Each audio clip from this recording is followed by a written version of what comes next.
This morning I'm going to show some current events in this world and to remind everyone what this YouTube channel is about. It's about exactly what the title, what the name of the channel is. The New Covenant is for Israel. Let's go ahead and get started. Now this is a translation from Greek, so you're going to see wording in here. I'm going to try to make it easier for English-speaking people to understand. Russia's response to Seymour Hersh revelations: if the negotiations fail, Vladimir Putin will give a deadline of 72 hours before using nuclear weapons. Now, what negotiations? Well, there are ongoing negotiations during this particular war.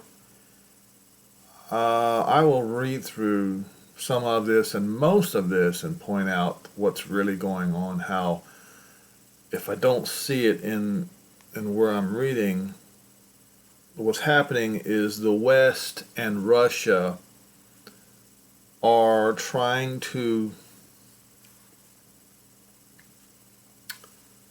strengthen their positions before the final negotiation. That's probably the best, the easiest way for me to put it. And of course, if the negotiations fail, 72 hours to evacuate the populations of nuclear strike zones. Now, those of you who watched my previous video, you will plainly see it's obvious that the day of Jehovah's wrath begins when the Northern Army comes crossing through the Golan Heights.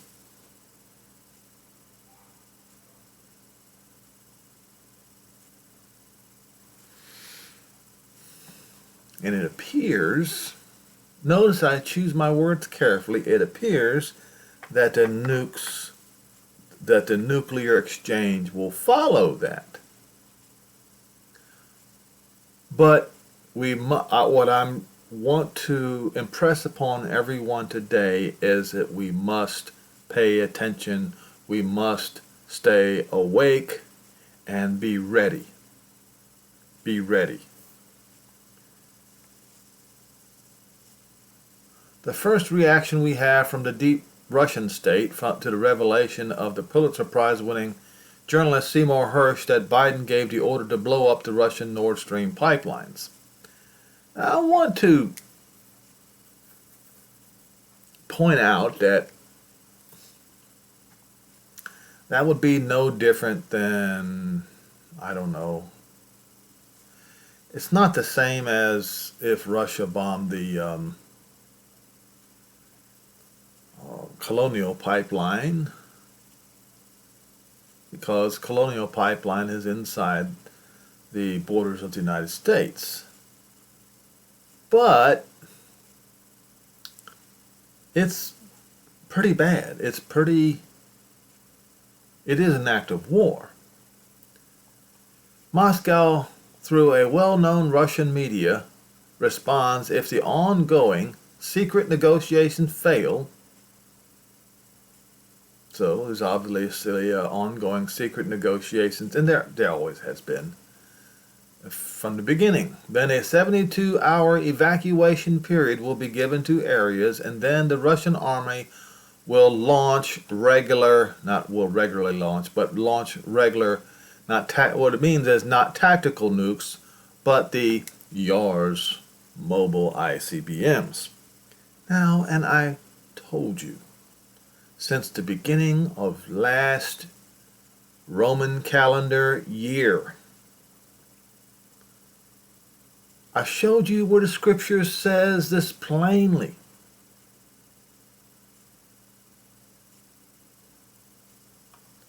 Obviously, we're talking about the Western Ukraine. What? The title of this article is 72 Hours Before the Use of Tactical Nuclear Weapons, What Russia Should Do After the Traces of the U.S. Nord Stream Blow Up Are Revealed. So as you can see, they're talking non-tactical here and tactical here. So which is it? Is it tactical for Western Ukraine? Could be. Or are they going to come up to some agreement? Or Russia may find out that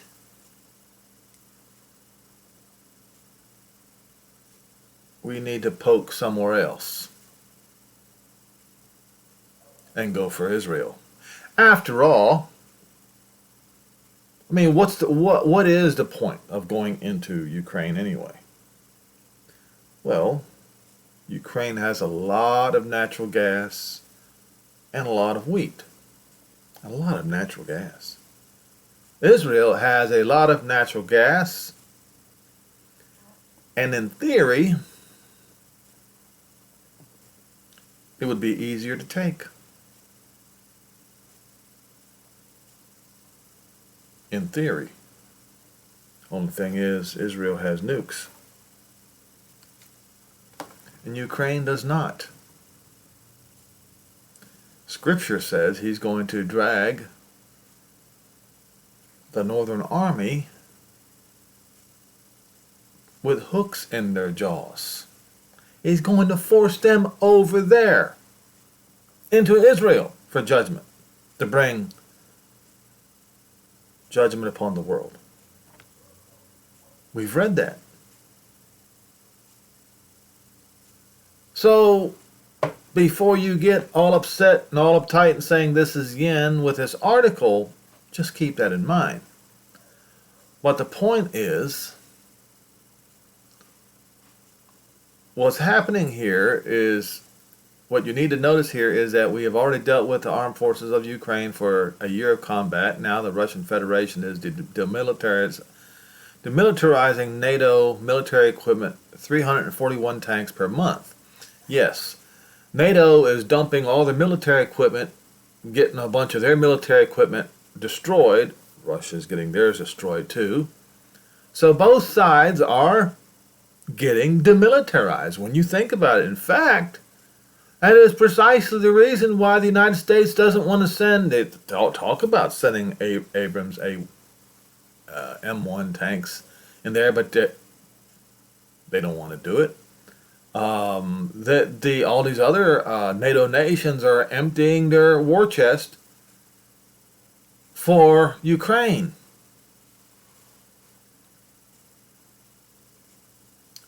How are they going to resupply? How is Russia going to resupply themselves? What's really going on here? Empty the supply until there's nothing left but nukes? Is that what's going on? To fulfill prophecy?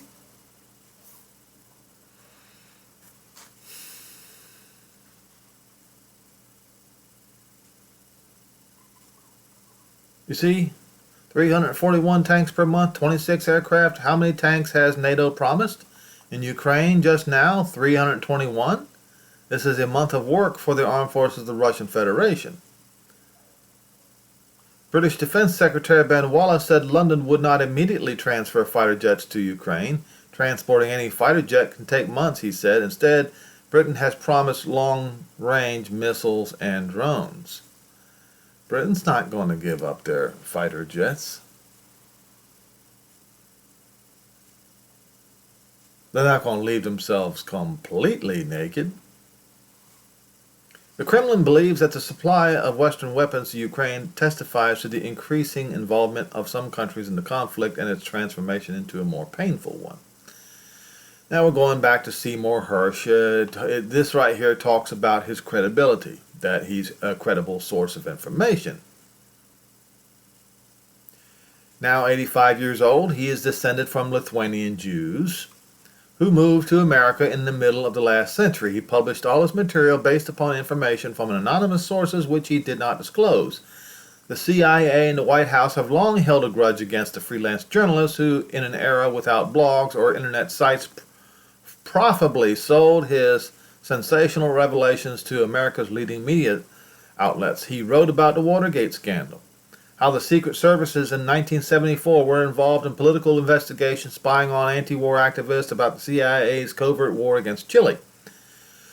At the same time, in 1974, he published material on secret U.S. intelligence anti-submarine operations, talking about a secret CIA operation to raise a sunken Soviet submarine from the bottom of the Pacific Ocean. Then he promised CIA Director William Colby, who spoke with him, not to release this material until the end of the operation, and he kept his word.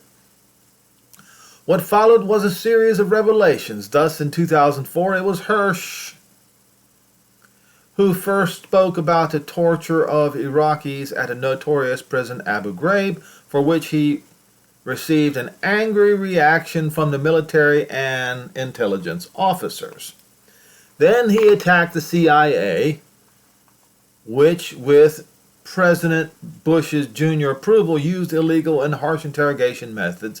A year later, in January 2005, it was Hersh who accused the United States of covert operations in Iran to identify targets for possible strikes and prove the participation of Hillary Clinton, then U.S. Secretary of State, was involved.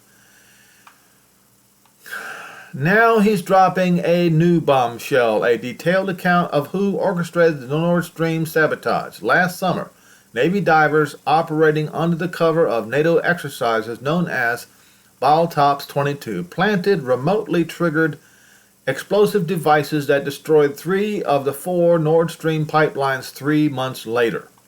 The journalist wrote in February 8th on his blog. According to him, President Joe Biden decided to sabotage offshore pipelines for more than 9 months, long before the start of war in Ukraine. One of the key questions that faced the President of the United States was how to conduct the operation so as to not leave traces or transfer the arrows to someone else. In this, according to the journalist, his national security advisor, Jake Sullivan, helped out. The American journalist confirmed the authority of the source who gave him the information that formed the basis of the article about the U.S. involvement in the sabotage. This is a man who seems to know quite a bit about what's going on. Of course, I will not mention him, Hersh said in an interview with TASS correspondent. And he said during the preparation of the material, he also spoke with a representative of the CIA's Public Relations Department. At the same time, the journalist believed that Americans' involvement would definitely deny participation in sabotage. Naturally, the White House called the sensational material a simple lie. But can you believe anything that comes out of the White House?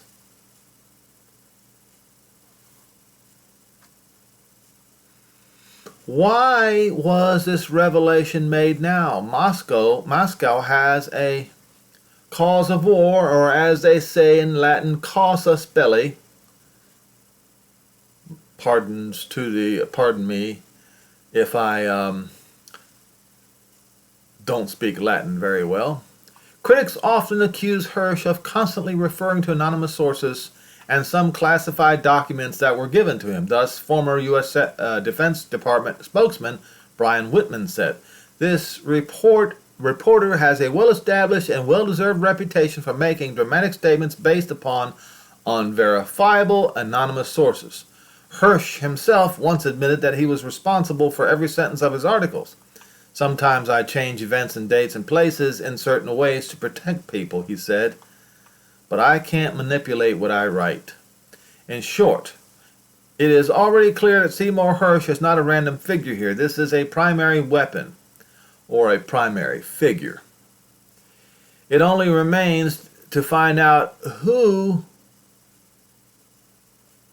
charged it. What is that? I'm trying to unravel some of this Greek translating Russian here. Who charged it and in whose interest it works.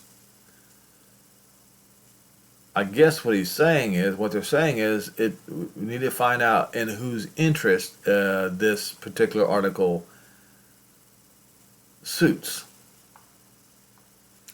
Nikolai Patrushev, Secretary of the Security Council of the Russian Federation, has already distanced himself from these revelations, saying he has no information about who could have organized these terrorist attacks. Sure they do. Sure they do. This is one-upsmanship going on here, folks. Now, let's think why someone activated this case or released this information or activated the order to release the information. Who is he? We don't know, but we can guess. Undermining international infrastructure is undermining international infrastructure in international waters is a casus belli. Okay? Cause for war.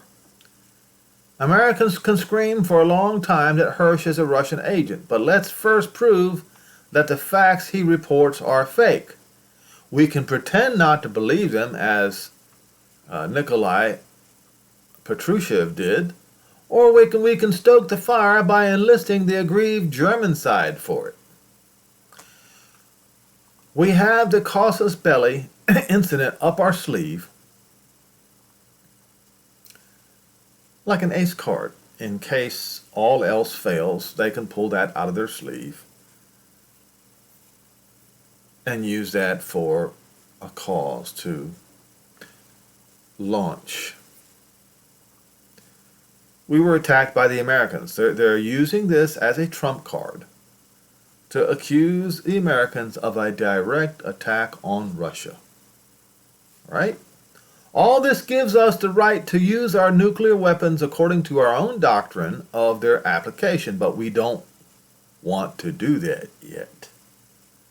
Trying to break our opponents in a friendly way, here I would advise them not to forget the words of handsome Donald Trump.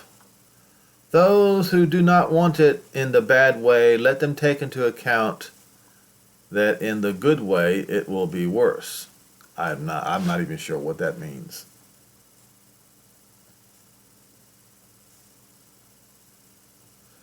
Those who don't want bad things to happen to him, let them take this into account.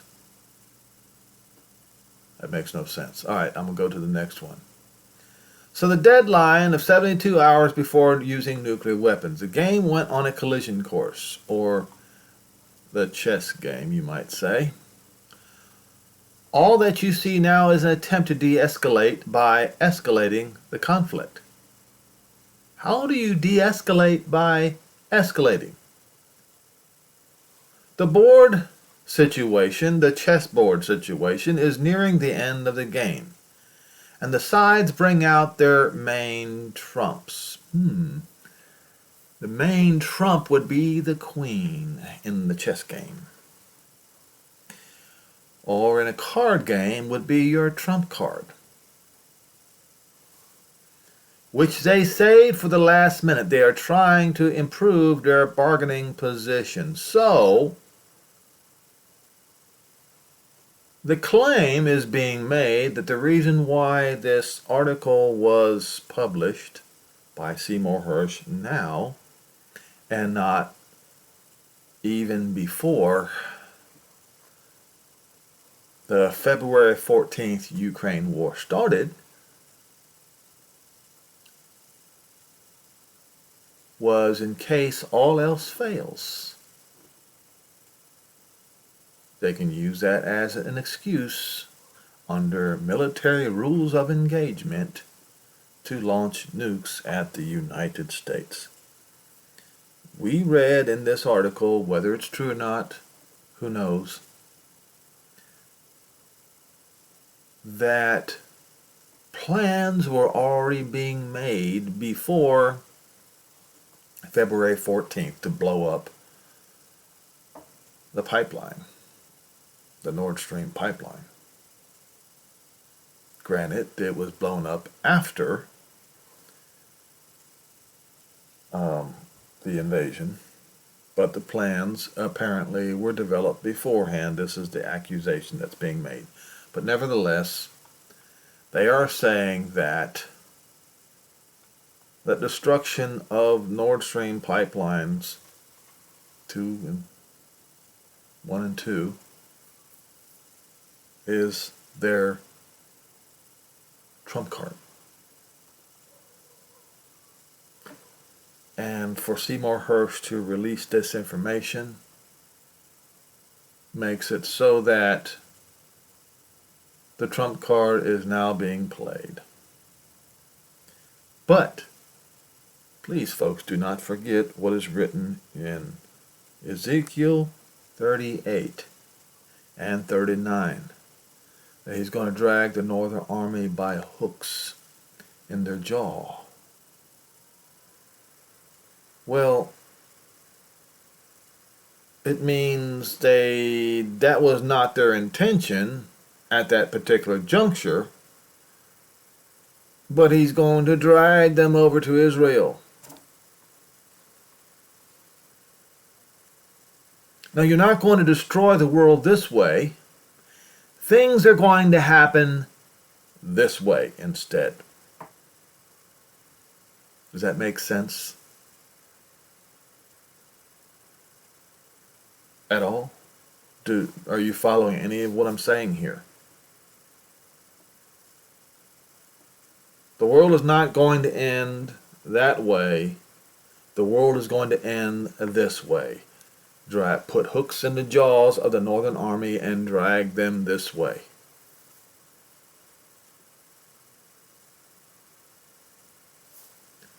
Maybe I'll go there for a second. I don't want to stay there very long. Hooks in your jaw. Hooks in. All right, it is in Ezekiel 38 verse 4. Now, why is it necessary for him to use that language? Hooks in the jaw. You will return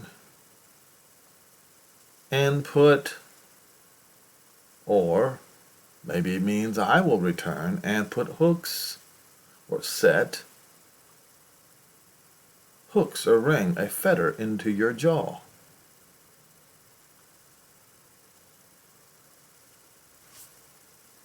You see, I don't even know what a fetter is. Let's look it up.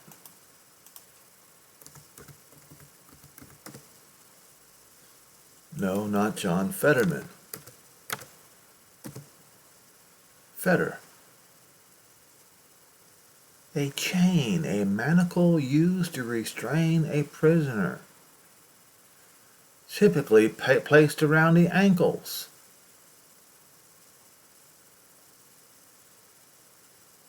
So he's going to force,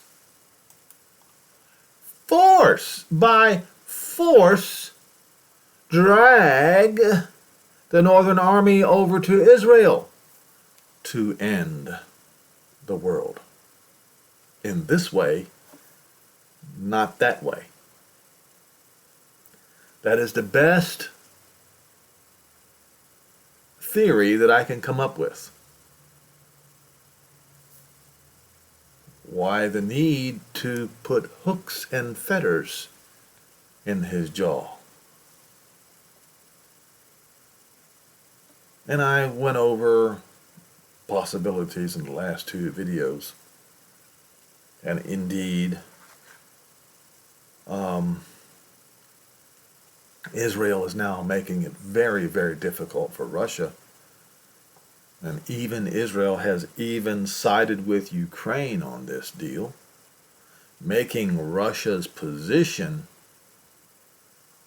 in this chess game weaker. So maybe, notice I said maybe these secret negotiations will come to a conclusion like this. We will stop the war. We will agree to Russia having the Donbass region.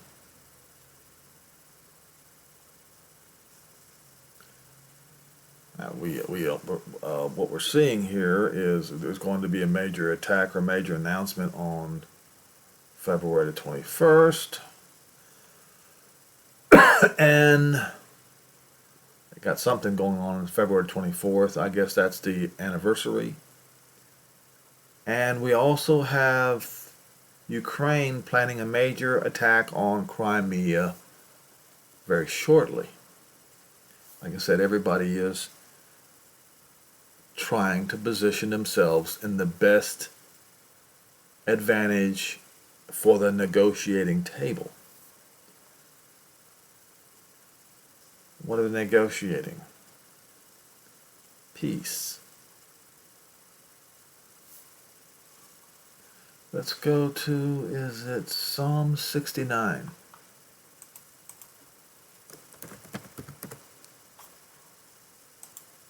Right? Where are you?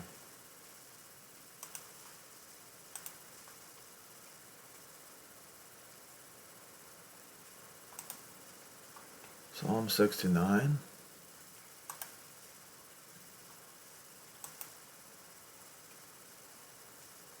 Verse, I believe it's 22. Let their table. Is this a negotiating table? Probably. And I'll show you why in just a second.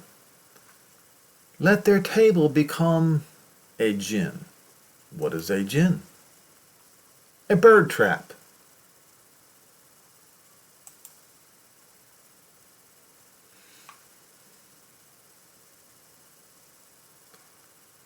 And let shalom, peace and safety, be the bait. Now, that is exactly where Paul gets his statement in 1 Thessalonians 5 and verse 3. When they shall say peace and safety, then sudden destruction shall come upon them like a woman in travail. So Russia has casus belli now. That's a part of their trump card. And in their eyes, and in the military standards, they are legally justified to strike the United States of America. We see that's the whole reason for this whole article here. Will they? And I do not know the answer to this, but I do know that they're going to be turned a different direction, the Northern Army, towards Israel for judgment. And to bring a fire on Magog and upon the coastlands of the Mediterranean Sea, aka Rome.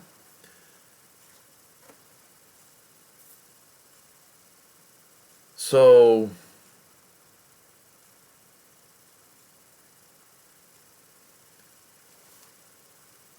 are they going to have some sort of peace agreement, like I was just talking about, with Donbass going to Russia? How will they work out Crimea? I do not know. And then Russia decides, well, we can attack a smaller nation and get the same amount of oil and natural gas. And this won't take very long.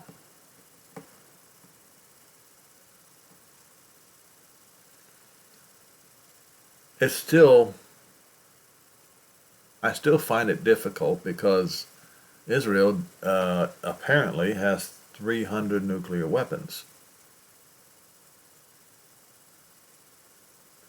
Clearly, I do not know the whole outcome, but there's something that I want to talk about here. It's concerning, I have told you, I've told the public over and over and over and over again about this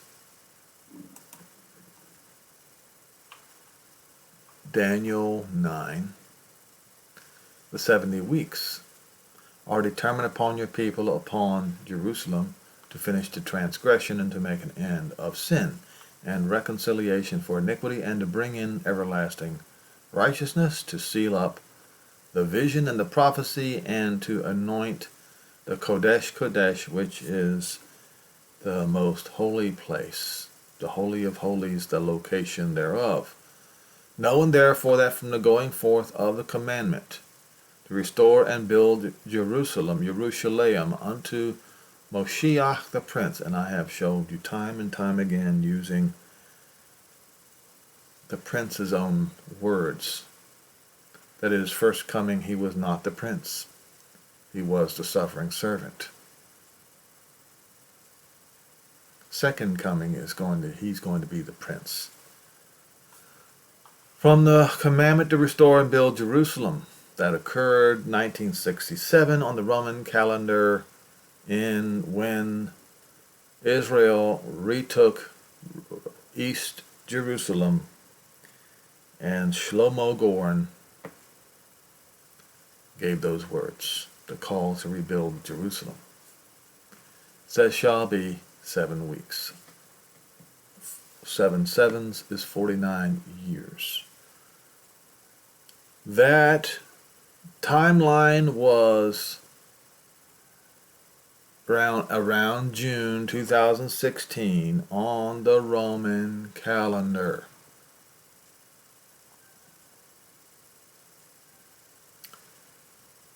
And I need to go look on my phone because I have something, where did I put it? Here it is. Written down there, typed in there, that I need to pull up. So, the time of the Gentiles expires when Trump took office. The nuclear ball began to roll when Trump took office, coinciding with the time of the Gentiles running out. Donald Trump fit the description of the Christian's Antichrist, but because Donald Trump is a Christian, they changed, or they ignored the subject. And I ridiculed and I mocked you, Christians, because you did not see that your own narrative was destroyed right before your eyes. When Donald Trump did this peace agreement between Israel and their enemies, the Arab nations, called, what is it called? The Abraham Accords.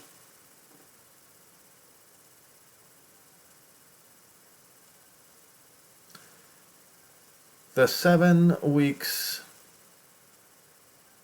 are over, but the 62 weeks are over as well, because 62 weeks was for the street and the wall to be built in the wall in troublous times. That was Nehemiah. Nehemiah, on the time, 44, where is it?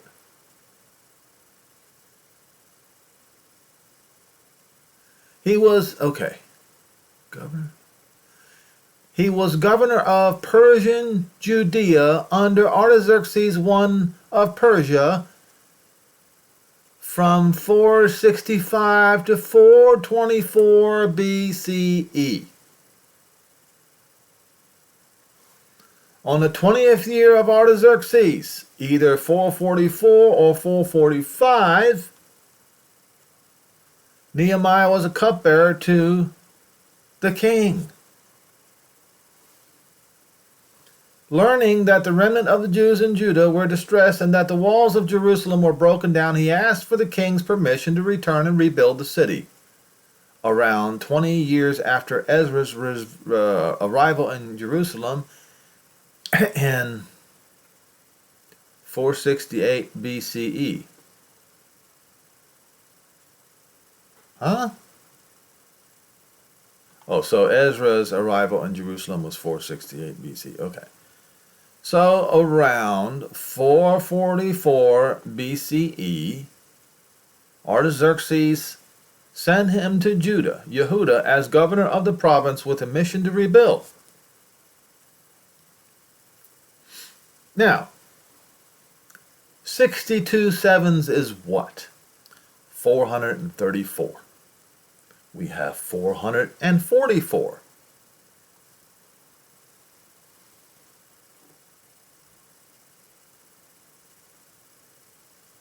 Nehemiah reported back to the king sometime 10 years after he went to Jerusalem. Once there, Nehemiah defied the opposition of Yehuda's enemies on all sides. You can be sure it took him some time to get this thing started, but once it got started, it only took them 52 days. Because what happened was, he was trying to get everything set up, and then the Samaritans, the Ammonites, today the Jordanians, the Arabs that belonged on the other side of the Euphrates River, and the Philistines down in Gaza withstood him. They blocked his efforts. They blocked the plan. Then the king of Persia sent word to the people on the others that had invaded, were on the wrong side of the Euphrates River. Get your tail on the other side of the Euphrates River. And then he told the others to shut up and let Nehemiah do his work. Well, Nehemiah was finally able to do his work. How long did it take? Well, if he was there 10 to 12 years, or however long it was, it might have been 10 years before they got the work started, and 52 days to get it complete. It was just rebuilding the street and the wall. You go back to Daniel, and you find that 62 weeks. Let's go pull up a calculator once again.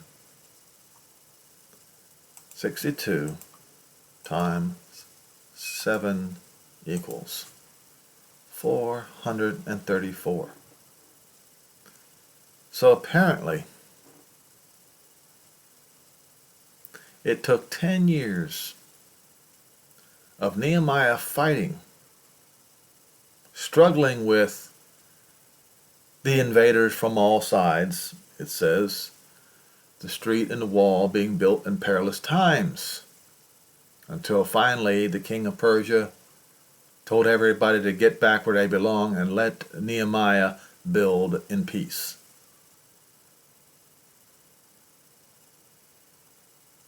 That's the 62 sevens.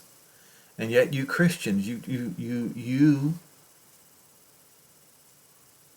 do not want to listen to the words of Paul. You do not want to listen to the words of prophets. Instead, you want to listen to the words of your lying church father, Cyril, who in his 15th catechetical lecture said opposite words, spoke the opposite words of what Paul spoke in Romans 11, verses 25 and 26. He spoke the opposite. And that is where you Christians get your false Antichrist narrative from.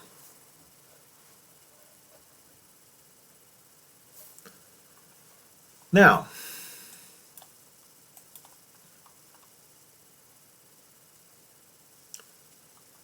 so after 62 weeks shall Messiah be cut off, and he was. And it doesn't say, but not for himself. It says the people of the prince shall come, shall destroy the city and the sanctuary, and they will flood through the gates of the city into the end. The war desolations are determined. It was Titus, Vespasian's son, the prince of the Romans, that made a covenant with his own legions that they were going to besiege the city for a week for 7 years.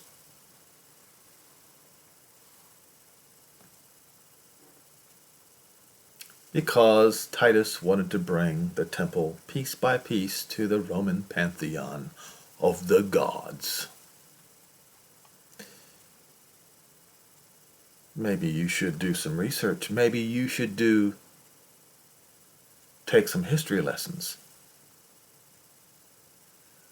And in the midst of the week on Tisha B'Av, it calls the sacrifice and the oblations to cease, and for the overspreading of abominations,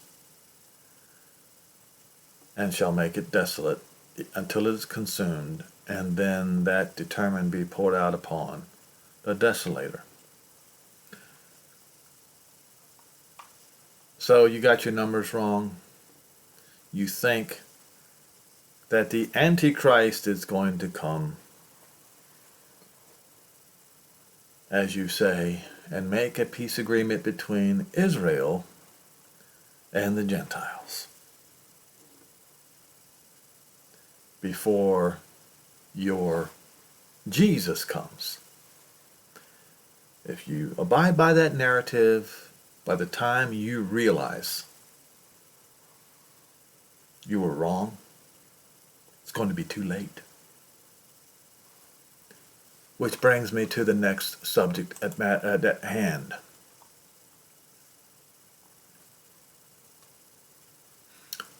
Luke 12 and verse 35. Let your loins be girded about. Don't be naked. Figuratively. And your lights burning.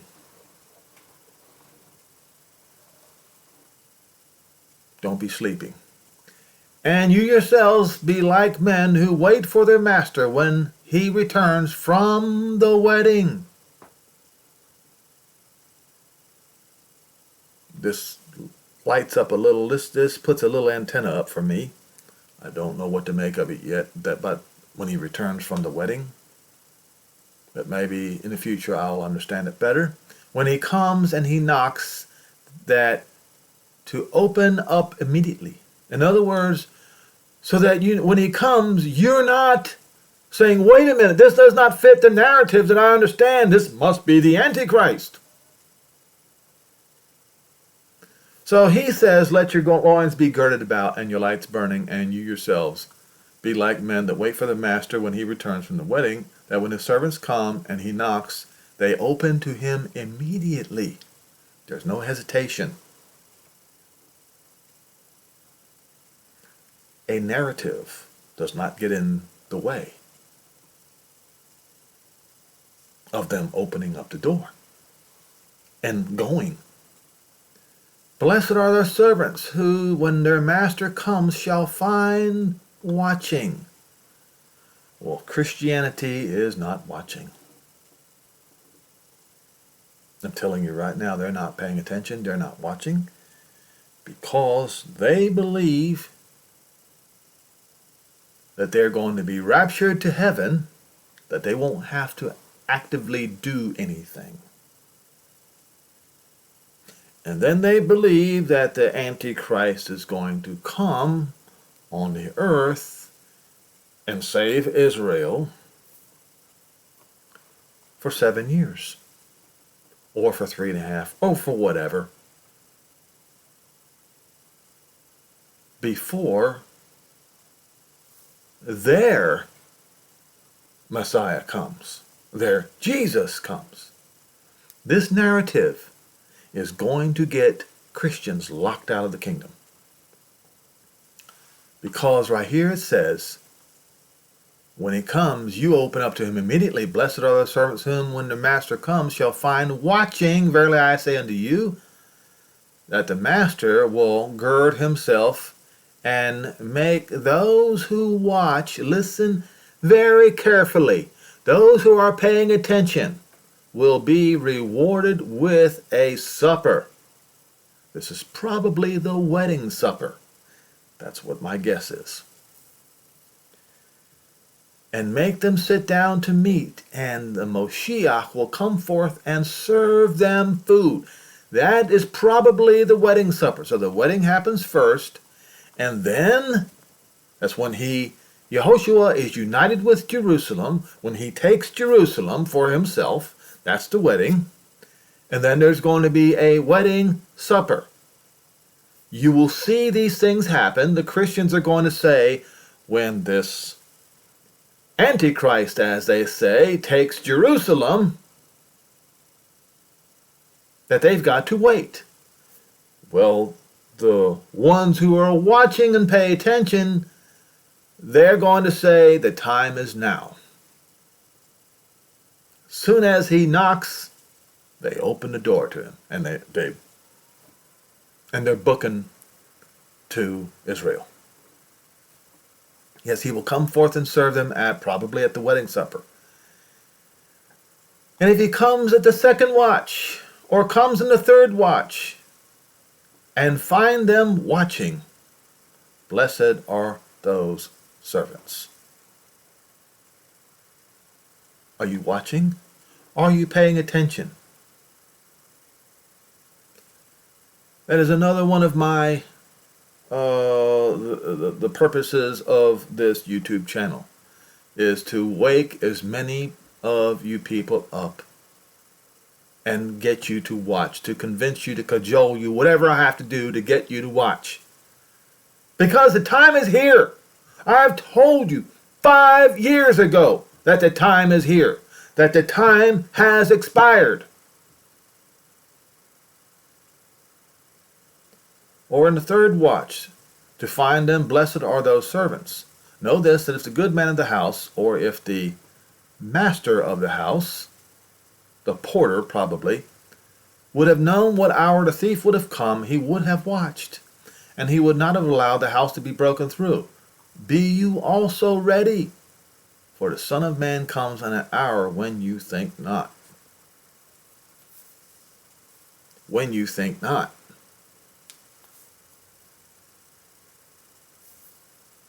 So am I completely, 100%, saying that Russia won't launch nuclear weapons before they invade Israel? Nope.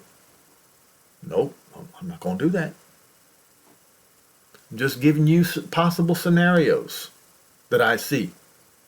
But I do know that that Northern Army is going to have hooks put in their jaws and dragged over to Israel, away from where they are pointed at that moment.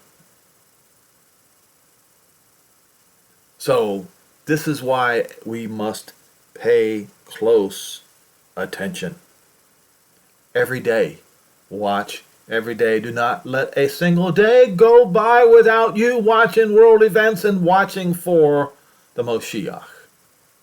And if you believe in the current Antichrist doctrine, you're not watching, you are asleep. Now,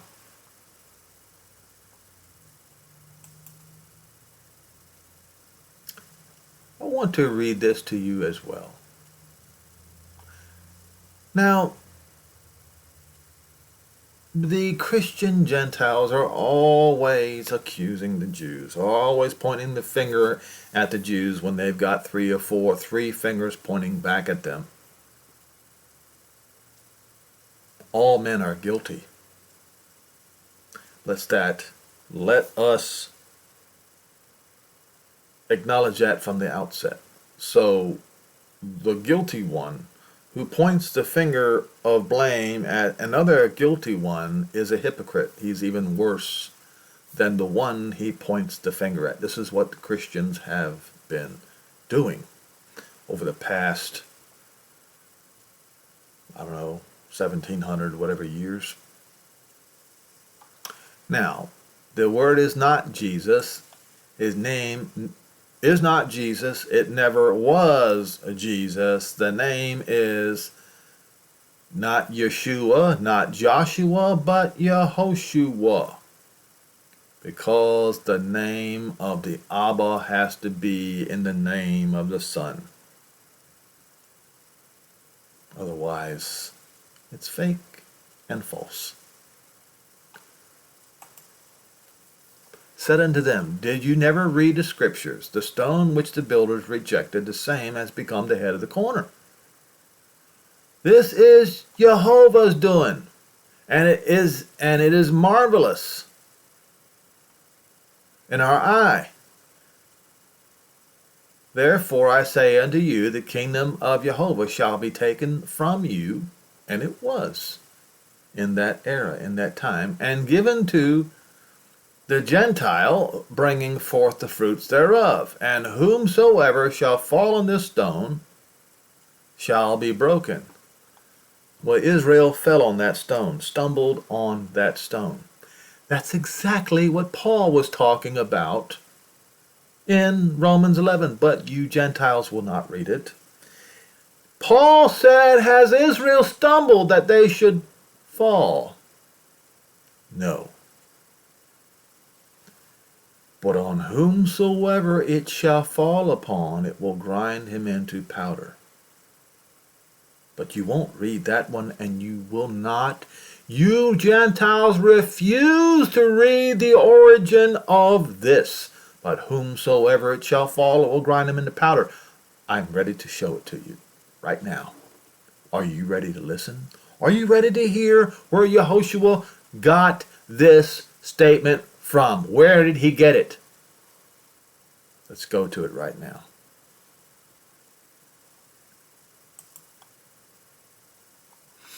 Daniel 2.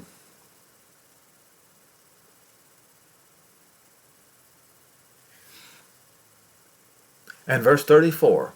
And you saw till that a stone was cut out without hands, which smote the dragon which smote the image upon his feet, that were of iron and clay, and broke them into pieces. Then was the iron, the clay, the brass, and the silver, and the gold broken to pieces. Together they became like chaff of the summer threshing floor, and the wind carried them away, that no place was found for them. They became like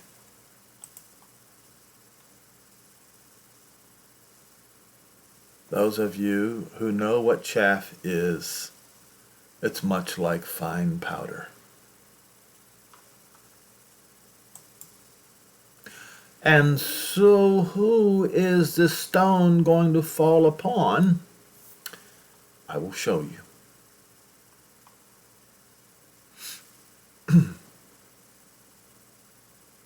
The iron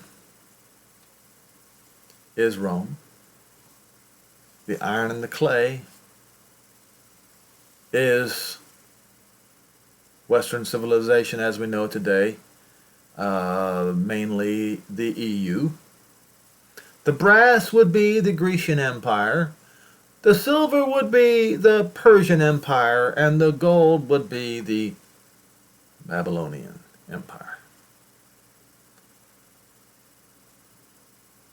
To put it simply, the Gentiles are going to be ground to find powder.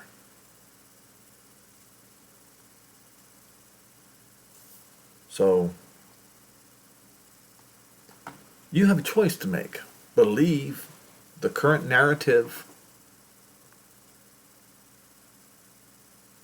claiming that Israel's Messiah is your Antichrist and that you should fight against him and be ground up into fine powder when the rock falls upon you. Or you could be, on the flip side, have your lights turned on watching every day, watching for the Moshiach to come. You see, the righteous are watching for the Moshiach to come. The unrighteous are waiting and watching for the Antichrist to come. Whose side are you on? And you can believe, when Israel's enemies are destroyed upon the mountains of Israel, the Jews will know. The Jews will know. But you Christians, you won't. Because you chose to believe the false narrative. And when you finally realize the truth, it will be too late. It will be too late.